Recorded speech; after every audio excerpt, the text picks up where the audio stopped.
Si nosotros por alguna cuestión que yo no podría suponer que va a suceder, esto se mantuviera estable, o sea, uno dijera, en estos datos se mantiene estable, podemos llegar a proyectar más o menos una administración lógica. El problema que tenemos es que aumentó respecto a la semana pasada más o menos un 30%. A mí me parece que no es bueno el análisis del día a día.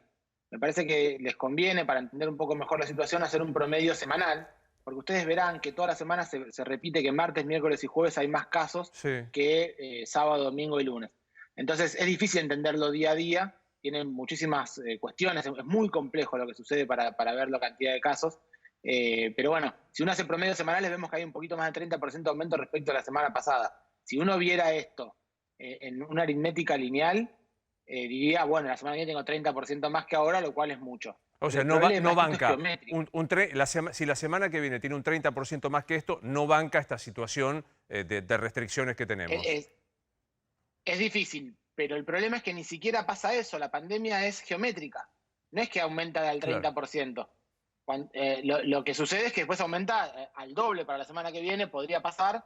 Y entonces, si estamos en esa posición de la curva, que cuando se pone muy, muy vertical, se ha visto en todos los países del mundo, digamos, Mm. ¿no? Y nosotros tenemos las condiciones epidemiológicas para que acá suceda lo que sucedió en cualquier país del mundo, solo que lo hemos hecho eh, pausado, con mucho esfuerzo de la sociedad, del sistema de salud, de todos. Hemos logrado que lo que en Estados Unidos, en Brasil, en Perú, en Chile, fue un aluvión de casos que saturó el sistema, nosotros lo hemos llevado de a poco. Ahora, también podemos tener todavía la condición del aluvión de casos.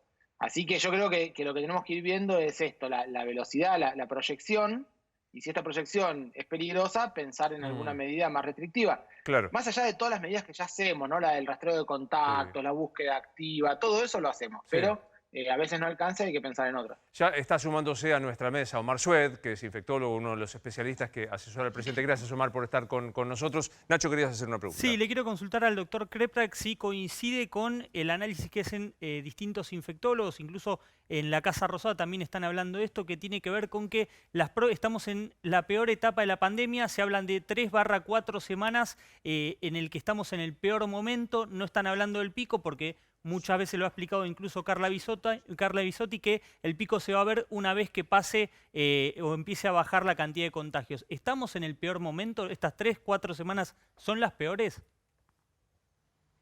Sí, yo la verdad que no es que quiero sonar tremendista o que quiero asustar. Sí, Lo que sí. sucede es que hay que entender cómo funciona la lógica de una epidemia. El peor momento va a ser el momento de más cantidad de casos por día, Mm. ¿no? ¿Cuándo es ese momento? Bueno, eso es el pico. ¿Cuándo es el momento? Porque ¿cuánto tiempo podemos seguir subiendo así?